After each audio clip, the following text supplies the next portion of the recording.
E aí, beleza? Tranquilo? Como é que vocês estão? Vocês estão bem? Como é que tá a quarentena de vocês? Eu espero que vocês estejam protegidos e saudáveis nessa quarentena, do mesmo jeito que eu tô. Eu acho que eu tô. Oi, meu nome é João Possamay, eu sou professor de Química C de vocês. Como a gente falou na aula passada, Química C é à frente da Química Orgânica, que ela é muito legal, mas hoje a gente não vai falar sobre Química Orgânica de novo. Essa aula foi feita para ser acompanhada junto com o material que eu disponibilizei no Educo. Você pode acessar ele lá pela plataforma ou apertando aqui embaixo no link de download, ok? Recomendo também que você faça os exercícios que eu deixei na plataforma para você aprender tudo direitinho e o conteúdo ficar bem claro na sua cabeça. Galera, na aula de hoje eu vou passar muita coisa que vocês já viram com o professor Vitor na Química A. Seguinte, eu não vou entrar muito a fundo em nenhum desses assuntos que o Vitor já passou, porém, eu vou dar uma passada neles agora, porque eu acredito que eles vão servir de base para as coisas que eu vou passar na aula hoje. E eu gostaria que vocês tivessem isso bem fresquinho na memória, então só vou passar eles rapidinho antes da aula começar. Se você já está se sentindo confiante nesses assuntos e você não quiser perder tempo, você pode pular para essa parte do vídeo aqui e pular toda essa explicação e ir para o assunto da aula de hoje, que é a separação de misturas, ok? Então, vamos lá. Antes de eu começar a aula de verdade, eu também queria lembrar de algumas coisas que a gente viu na aula passada. Primeiro de tudo, é óbvio que vocês vão ter que lembrar que todos são átomos. Eu, você, sua mãe, o chão que você pisa, o ar que você respira, tudo nessa vida são átomos. E você vai me ouvir falando isso toda santa aula. Segunda coisa que eu queria que você lembrasse da aula passada é que elemento químico é o conjunto de todos os átomos que têm o mesmo número de prótons no núcleo. O número de prótons no núcleo a gente chama de número atômico. E quando esses átomos se juntam por meio de ligações químicas, esse conjunto de átomos ligados a gente chama de molécula. Cada molécula define uma substância pura, e quando a gente mistura várias substâncias, a gente chama isso de mistura. Se você ainda tem dúvida em algum desses conceitos, você pode clicar ali em cima nesse card que acabou de aparecer e assistir a primeira aula, ok? O primeiro assunto que eu quero falar da aula de hoje são os sistemas. Um sistema é um pedaço do universo que a gente separa para estudar. Só isso. E se o universo é um pedaço que a gente separa, existe uma parte que separa o nosso sistema do resto do universo. Essa parte que separa o nosso sistema do resto do universo é o que a gente chama de fronteira. E tudo que está ao redor do nosso sistema a gente chama de vizinhança. O nosso sistema ele é feito de matéria. E como tudo que é feito de matéria, ele é feito de átomos e os átomos formam moléculas que formam substâncias. Cada substância que compõe um sistema a gente chama de componente. De sistema você tem que saber desses três itens aqui então, que é a fronteira, vizinhança e os componentes. Como exemplo, de novo, eu trouxe a nossa velha amiga, essa garrafa d'água. Vamos supor que esse aqui seja o nosso sistema. O que separa esse nosso sistema do resto do universo é o próprio plástico da garrafa d'água. Isso é a nossa fronteira. Tudo que está ao redor dessa garrafa, inclusive minha mão, o ar que a gente está respirando, o chão, tudo isso vai ser a nossa vizinhança. Supondo que essa água seja pura e esse plástico seja só uma substância, a gente tem dois componentes, que é a água pura e o plástico. Eu juro que tudo isso vai fazer sentido depois, só que a gente tem que ver mais um monte de conceitos. Outro conceito muito legal que eu gosto bastante é o conceito de temperatura. Eu vou falar difícil agora, mas é uma definição muito exata e precisa e, na minha opinião, até muito bonita. Se liga então. Temperatura é a medida da energia cinética média das partículas de um sistema. Eu sei que eu falei difícil, mas vamos explicar tintim por tintim. Energia cinética significa a energia do movimento. Quanto mais rápido uma coisa está se mexendo, mais energia cinética essa coisa tem. Lembra que eu falei que tudo é feito de átomos? Então, se eu pegar esse celular aqui como exemplo, esse celular ele é feito de átomos. E os átomos desse celular, esses átomos eles têm um certo movimento entre eles. E esse movimento dos átomos é a temperatura. Quanto mais quente esse celular tivesse, mais esses átomos iam estar se mexendo. E quanto mais frio, menos eles iam estar se mexendo. É bem fácil você pensar que quanto mais frio, menos os átomos se mexem, e ia chegar um ponto em que os átomos iam parar de se mexer, e não ia ter como a temperatura ficar menor. Isso a gente chama de o zero absoluto. É a temperatura em que está tão frio que os átomos simplesmente param de se mexer. Mas não confunde o zero absoluto com 0 graus Celsius. São duas coisas muito diferentes. O zero absoluto ele é muito mais frio que o 0 graus Celsius. O zero absoluto é menos 273,15 graus Celsius. Bem, vamos para o próximo assunto então? O próximo assunto que eu quero que vocês saibam são os estados físicos da matéria. A gente pode explicar os estados da matéria, o que é sólido, o que é líquido e o que é gasoso, baseado nisso. No estado sólido, os átomos todos eles estão bem juntinhos, mais ou menos como nesse cubo aqui que eu estou mostrando para vocês. Cada bolinha é um átomo. E olha só que eles estão bem próximos um do outro e eles estão fixos no espaço. Por mais que eles tenham uma certa temperatura, eles estão se mexendo um pouquinho, eles ainda estão fixos no espaço e se mexendo ao redor da posição em que eles estão fixos. Justamente porque os átomos estão fixos, meu sólido não flui. Tal qual esse celular aqui, num sólido as coisas não fluem. Então eu tenho minha forma constante e esse celular ele também tem volume fixo. O espaço que ele ocupa é fixo. Ele tem forma e volume constantes. Isso é a definição de um sólido. Anota essa definição. Sobre o estado líquido, como é que funciona? Conforme você vai erguendo a temperatura do seu sólido, seus átomos e moléculas eles vão mexendo mais rápido, mais rápido, mais rápido, tão rápido que a força de interação entre eles que segurava eles, ela começa a ser superada por esse movimento e os átomos e moléculas conseguem se mexer livremente. Então olha só, esses átomos e moléculas eles ainda se atraem, só que a temperatura está tão alta que esses átomos conseguem se mexer por aí. É exatamente isso que define o estado líquido. Como esses átomos e moléculas conseguem se mexer por aí, o nosso líquido ele é capaz de fluir. E bem, como eles ainda têm uma certa atração entre eles, eles se mantêm juntos. Então eles não vão simplesmente sair voando para tudo quanto é lado, por isso que o nosso volume de líquido é constante. Olha o exemplo para você entender melhor. Vamos pegar de novo a nossa clássica garrafa d'água. Digamos que aqui dentro eu tenha 1 litro d'água. E observe que a água que está nessa garrafa, ela tem esse formato daqui, do formato do fundo da garrafa. Se eu viro a minha garrafa, eu continuo tendo 1 litro d'água aqui dentro. Só que, olha que o formato da água, ele mudou. Agora ele tem um formato triangular aqui no fundo, ok? Então, o líquido ele é definido por forma variável e volume constante. Beleza? Anota isso daí também. E se a gente continuar esquentando o nosso líquido, esquentando, esquentando, esquentando, vai chegar um ponto onde a gente vai poder desprezar essa atração que existe entre elas, porque as moléculas elas vão simplesmente ter tanta velocidade que mesmo que uma molécula puxe a outra, ela está tão rápido que ela quase nem vai sentir. É isso que define o estado gasoso. As moléculas elas podem se movimentar para qualquer lugar, de qualquer forma. Então, imagina que eu pego uma caixa e eu boto só um pouquinho de gás ali dentro, como as moléculas elas estão se mexendo absolutamente de qualquer jeito, eventualmente elas vão ocupar toda a caixa, porque elas vão estar se mexendo pela caixa inteira. Com isso a gente conclui o quê? Um gás tem forma e volume variáveis. Se isso ainda não ficou claro para você, imagina um extintor de incêndio.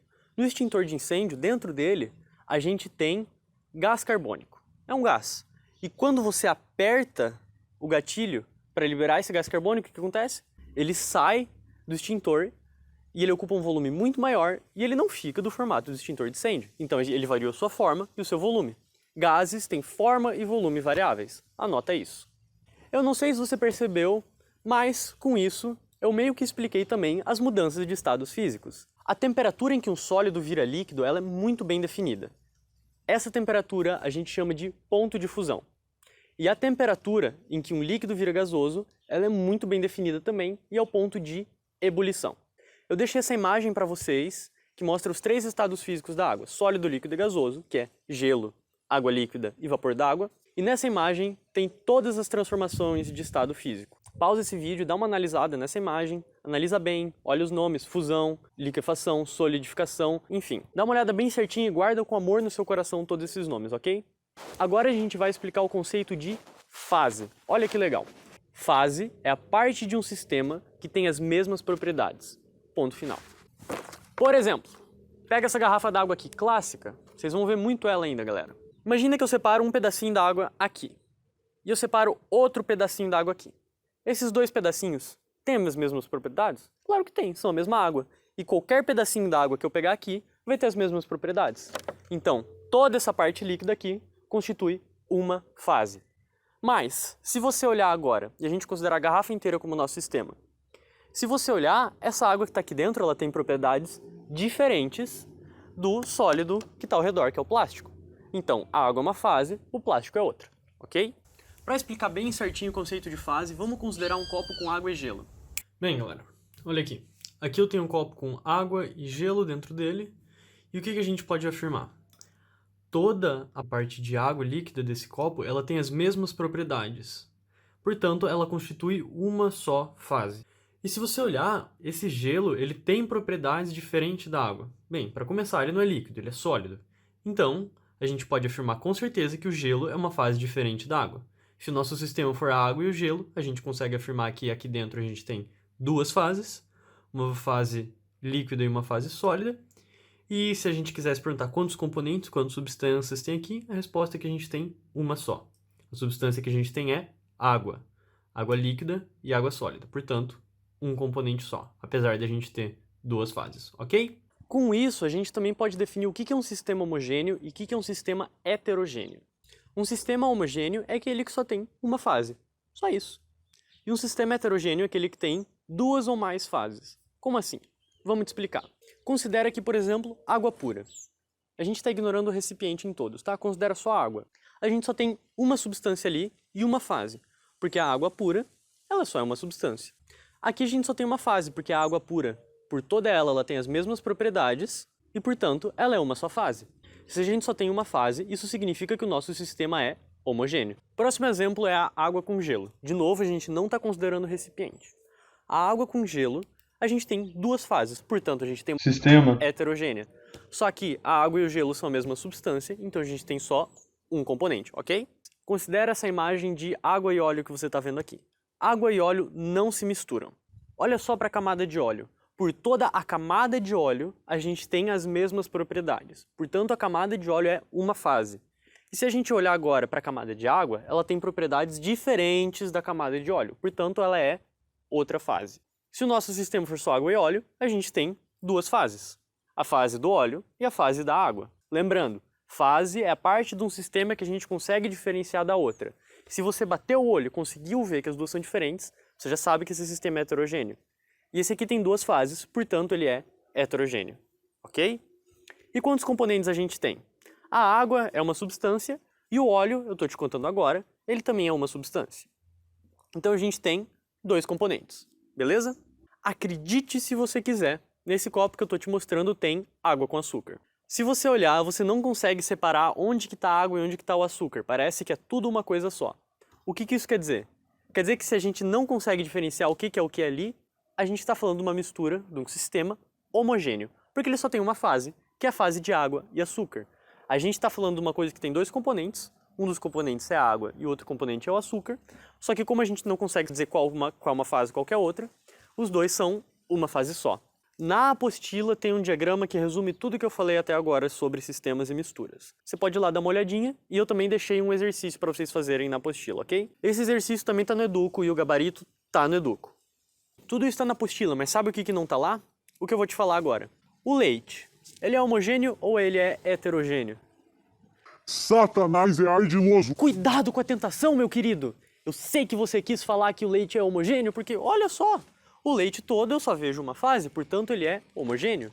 Mas se você desse um zoom no leite, você conseguisse aproximar bem certinho ele, você ia ver que além da água, a gente tem umas gotículas muito pequenininhas de gordura nele. E essas gotículas de gordura, elas têm propriedades diferentes do que as substâncias ao seu redor. Portanto, a gordura e o que há ao redor são fases diferentes. O leite, então, por definição, é heterogêneo. Não acredita em mim? Se você esperasse tempo suficiente, a gordura e o resto do leite eles iam se separar. Só que acontece que o leite apodrece antes disso. Você entendeu esse assunto? Se não entendeu, dá uma voltadinha, lê a apostila, até dá um Google se for preciso, ou me chama. Bem, se você entendeu, vamos pro próximo? Vamos então falar agora de separação de misturas, finalmente. A matéria, conforme a gente encontra ela na natureza, dificilmente a gente vai encontrar ela pura. Ela quase que sempre está na forma de misturas. E essas outras coisas que estão misturadas nem sempre são do nosso interesse. Por isso que é muito importante a gente falar de separação de misturas. A gente usa processos diferentes para separar misturas homogêneas e misturas heterogêneas. A gente vai trabalhar separadamente cada um desses tópicos e a gente vai começar pela separação de misturas heterogêneas, beleza? O primeiro processo é a filtração simples. Esse eu tenho certeza que é um conhecido velho de todos vocês. O café que você faz toda manhã é uma filtração simples. A filtração simples serve para você separar uma mistura de um sólido e de um líquido. Você separa a fase sólida da fase líquida. Você já parou para pensar como que funciona um filtro de café? Se você desse um zoom nesse filtro, você ia ver que ele tem vários furinhos, muito pequenininhos. Por eles, a água consegue passar tranquilamente, mas o pó de café não consegue. Por isso que a gente consegue separar uma mistura de água e pó de café passando por um filtro. A fase sólida fica retida aqui dentro, enquanto a líquida passa. Beleza? Mas, às vezes a filtração simples pode ser muito demorada. Por isso que a gente usa um outro processo que se chama filtração a vácuo. A filtração a vácuo tem exatamente o mesmo princípio de funcionamento do que a filtração simples. A gente está usando um filtro que tem um furinho que deixa o material líquido passar e o sólido não. Só que na filtração a vácuo a gente usa um frasco que se chama Kitasato, que é esse daqui que eu estou mostrando para vocês. O Kitasato, se você olhar, ele tem um lugar para você colocar uma mangueirinha do lado. E o que acontece? Você bota uma mangueira ali e você bota numa bomba de vácuo. Essa bomba de vácuo, ela vai fazer uma pressão negativa. É meio como que se ela chupasse aqui de dentro do frasco o ar, e bem, como dentro do frasco vai ter uma pressão menor, a filtração fica acelerada, ok? Junto do Kitasato, a gente tem aqui em cima essa coisinha que a gente chama de funil de Büchner. Eu já vi gente falando de Buchner, mas fala de Büchner, tá? Mais bonito. O funil de Büchner não é nada mais do que um pedacinho de porcelana, que ele é todo furadinho embaixo, e você bota o papel filtro em cima disso, joga sua mistura em cima, põe em cima do Kitasato, liga a bomba de vácuo. A filtração ocorre muito mais rápida do que ela aconteceria pela filtração simples. O próximo método de separação de misturas é a decantação. A decantação serve para a gente separar misturas de um sólido e de um líquido, ou de dois líquidos que não se misturam. Lembra, a gente está falando de misturas heterogêneas agora. No caso das misturas sólido-líquido, você alguma vez na sua vida já deve ter ouvido falar de café tropeiro. O café tropeiro ele é preparado da seguinte maneira. Você joga o pó de café dentro de um recipiente, você joga a água por cima disso e o pó de café ele vai estar todo lá misturado junto com a água. Você espera um pouquinho, esse pó de café vai abaixar, esse processo da fase sólida se concentrar no fundo do recipiente a gente chama de sedimentação, e depois que a fase sólida está no fundo e a água ocupando o resto do frasco, a gente só derrama a fase líquida para fora e a gente separou a fase sólida da fase líquida. Você também podia fazer isso com areia e água da mesma forma. Você tem água e areia misturados, você espera a areia baixar, sedimentação, e depois você só derrama a água para fora. No caso de misturas heterogêneas líquido-líquido, como por exemplo água e óleo que não se misturam, a gente usa em laboratório uma coisa que se chama funil de decantação ou funil de bromo. É esse carinha que você está vendo aqui do lado. Olha só que legal, ele tem essa forma de funil e aqui na parte de baixo ele tem uma torneirinha. A gente derrama a nossa mistura heterogênea aqui dentro do funil e como é uma mistura heterogênea, os líquidos ficam muito bem separados. O que a gente faz? A gente abre a torneirinha e a fase de baixo vai saindo, vai pingando, a gente vai coletando ela.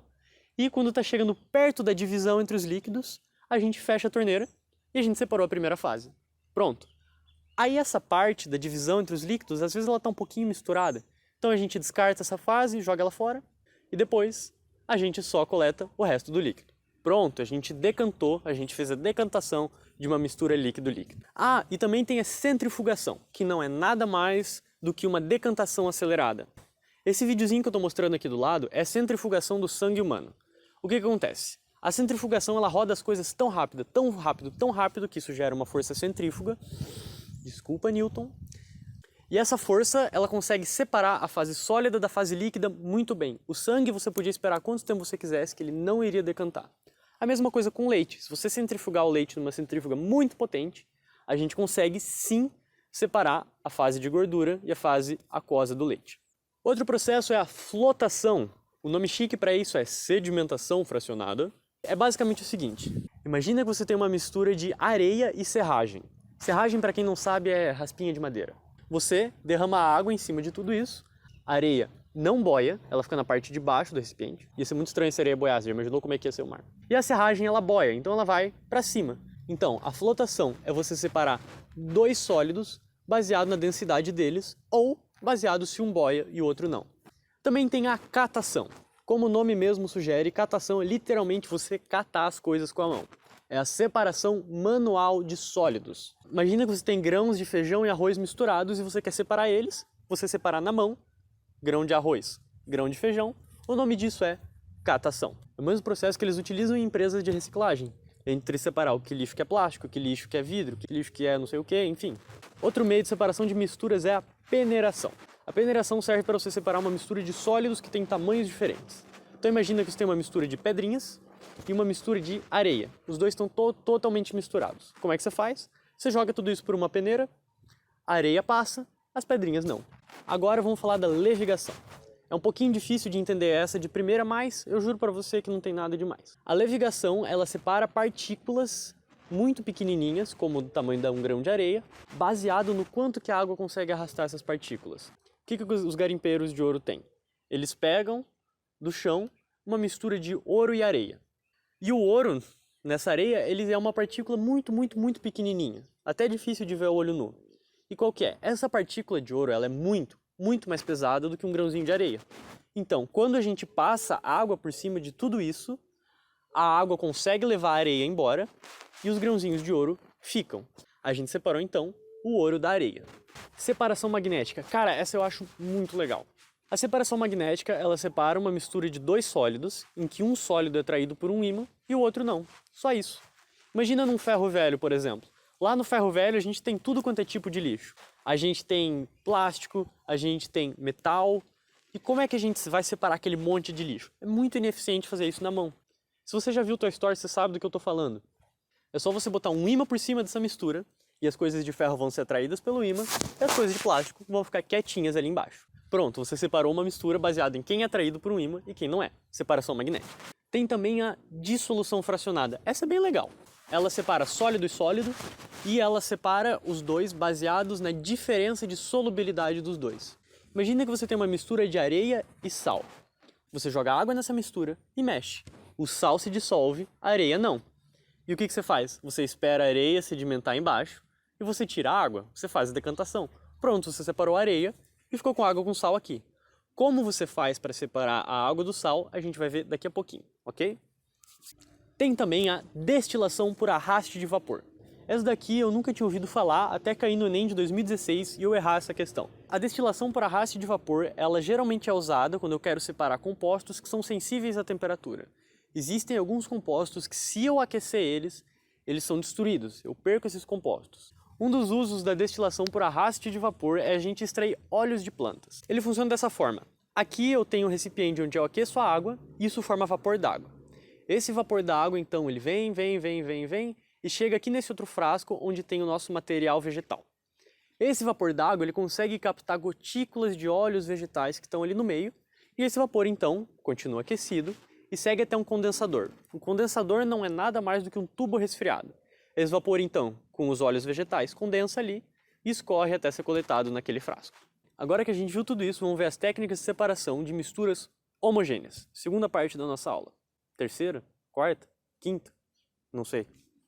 Agora vamos ver como é que a gente separa misturas homogêneas, finalmente. O primeiro processo é a evaporação. A evaporação, ela funciona para eu separar quando eu tenho um sólido dissolvido num líquido e eu não me importo com a fase líquida. É o que fazem as salinas. Imagina que eu tenho água do mar. Na água do mar eu tenho dissolvido sal. O que essas salinas fazem? Elas deixam essa água do mar ao céu aberto e deixam a água evaporando, até que fique só o sal. Só que você muito bem percebeu que como essa água ela evapora, eu acabo perdendo ela. Então esse meu meio de separação não é muito útil se eu quero preservar a minha fase líquida. Se eu quero recuperar a minha fase líquida, tem outro meio de separação que se chama destilação simples. Imagina que você tem uma mistura de água e sal. A gente usa esse aparato aqui para fazer a separação da água e do sal. A destilação simples serve para você separar uma mistura onde eu tenho um sólido dissolvido num líquido ou dois líquidos misturados, ok? Lembra que a gente está falando de misturas homogêneas agora.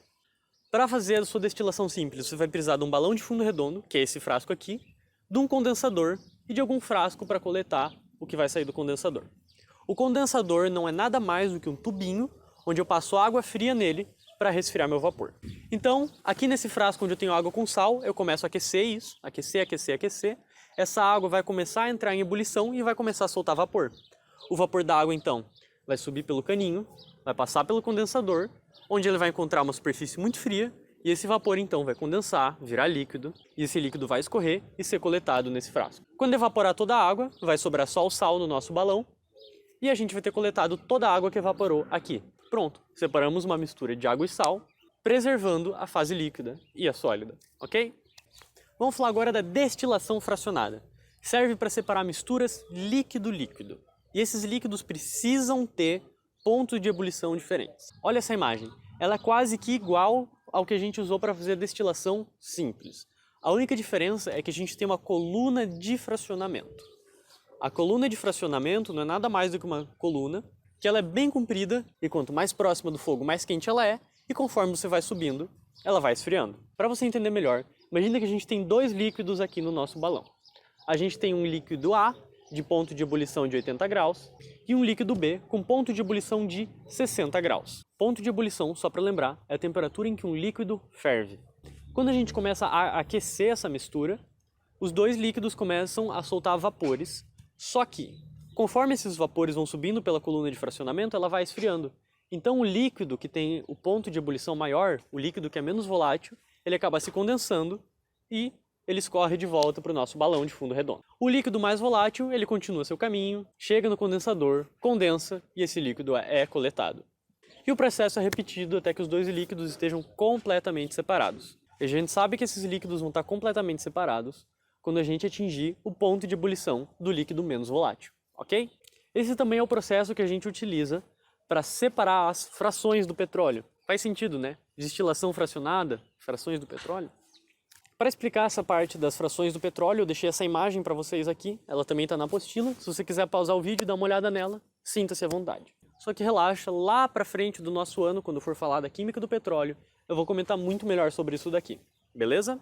Outro processo é a liquefação fracionada. Serve para a gente separar uma mistura homogênea de gases. Lembra disso, toda mistura de gases é homogênea. O ar que você respira ele é uma mistura de gás oxigênio e de gás nitrogênio. Imagine que eu quero separar isso. Como que eu faço? Primeiro, a gente tem que pegar esse ar e esfriar muito esse ar. A gente esfria esse ar até menos 200 graus Celsius. Depois, a gente começa a esquentar ele muito lentamente. Chegando em menos 196 graus Celsius, o meu nitrogênio ele começa a entrar em ebulição. Quando o nitrogênio entra em ebulição, eu fico com uma camada líquida só de oxigênio. Aí eu consigo facilmente separar essa camada de oxigênio líquido e isso depois eu posso aumentar a temperatura até que vire um gás novamente. Pronto, separamos nitrogênio e oxigênio. Por último, a gente vai falar da recristalização. Esse processo ele é pouco comentado, você não encontra muito em vestibulares, no ensino médio a gente não comenta muito mesmo. Eu tô passando porque eu gosto, porque eu acho ele um processo muito bonito e eu queria que vocês tivessem acesso a isso. Bem, imagina que eu tenho duas substâncias, uma substância A e uma substância B, e as duas estão dissolvidas no mesmo copo d'água. Bem, isso vale para substâncias em geral. Quanto maior a temperatura, maior a solubilidade de uma substância em um solvente. O solvente, nesse caso, é a água. Quanto maior for minha temperatura, mais sal, mais açúcar, mais da substância A ou B eu vou conseguir dissolver. E bem, essas substâncias A e B, elas necessariamente têm que ter solubilidades diferentes para esse processo funcionar. Se eu for abaixando essa temperatura, a solubilidade desses compostos vai diminuindo.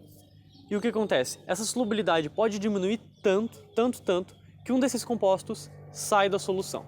E quando um desses compostos sai da solução, o menos solúvel, é o que sai primeiro, ele vai cristalizar e virar um cristalzinho, conforme vocês estão vendo aqui nesse vídeo. Quanta coisa que a gente viu, meu Deus do céu! Assim, eu não gosto muito de ter que te dizer isso, mas você precisa saber por nome cada um dos processos que a gente viu e você tem que saber para que serve, se é para separar sólido de líquido, se é para homogêneo, se é para heterogêneo. Eu sei que é muita coisa, mas fazendo exercícios, isso lentamente começa a fazer mais sentido, ok? Então não se desespera. Por fim, eu espero que vocês tenham gostado dessa aula, espero que vocês tenham aprendido. Vocês não têm ideia do quanto trabalho que dá para fazer esses materiais, gravar e editar tudo isso aqui, fazer todos esses exercícios. No mais, espero que vocês tenham gostado. Um abraço para vocês. Espero que vocês fiquem seguros e saudáveis nessa quarentena. E nunca se esqueça que... Tudo são átomos.